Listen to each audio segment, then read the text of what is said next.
Isang bagong yugto ng kasaysayan sa K-pop ang ating nasaksihan ngayong Hulyo 18, at ito ay isang kwento ng pag-asa, tapang, at pagbabagong buhay. Ang dalawang dating North Korean defectors na sina Seok at Hyuk ay opisyal ng K-pop idols sa ilalim ng bagong boy group na Isaverse. Isang grupong hindi lang nagtataglay ng husay at talento, kundi may bitbit ding makapangyarihang istorya ng bawat miyembro sa isang eksklusibong panayam. Inamin ni Seok na hindi niya kailanman inakala na magiging bahagi siya ng industriya ng musika sa South Korea. Bata pa lamang siya nang tumakas sila ni Hyuk mula sa North Korea sa pamamagitan ng China. Dala niya ang kanyang pagmamahal sa musika, kahit pa sa lugar kung saan mahirap makinig o gumawa ng kanta.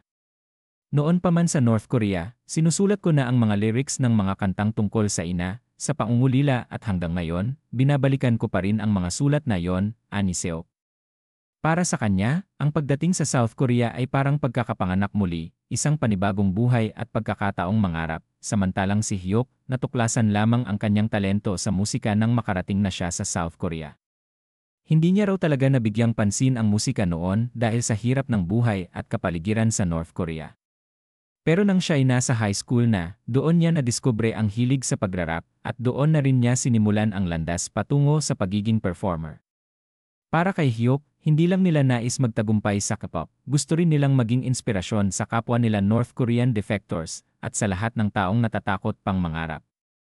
Kung may ma-inspire sa kwento namin, lalo na yung 30,000 defectors dito sa South Korea, malaking bagay na yon para sa amin, saad niya, matapos ang mahigit 2 taon ng masinsinang training. Sina Seok at Hyuk ay inilunsad kasama ang grupong Isaverse, na kilala sa tema ng diversity at storytelling.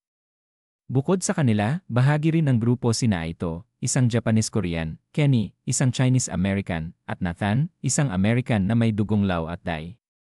Hindi lang basta pop visuals ang hatid ng Isaverse, kundi mga awiting may laman, emosyon, at kwento. Ayon kay Hyuk, bawat kanta namin may pinanggagalingang kwento, kwento naming 5 ng aming company, ng mga karanasan namin. Kaya para sa akin, yung mga kanta, kwento talaga.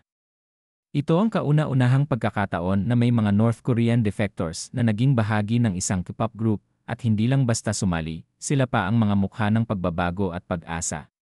Sa industriya ng K-pop kung saan madalas na imahe at perpeksyon ang hinahanap, ang Isaverse ay isang patunay na may lugar sa musika para sa mga kwentong tunay, mahirap at inspirasyonal. Kaya mga K-pop fans at ka-Manila Filipino, abangan pa natin ang magiging journey ng Isaverse.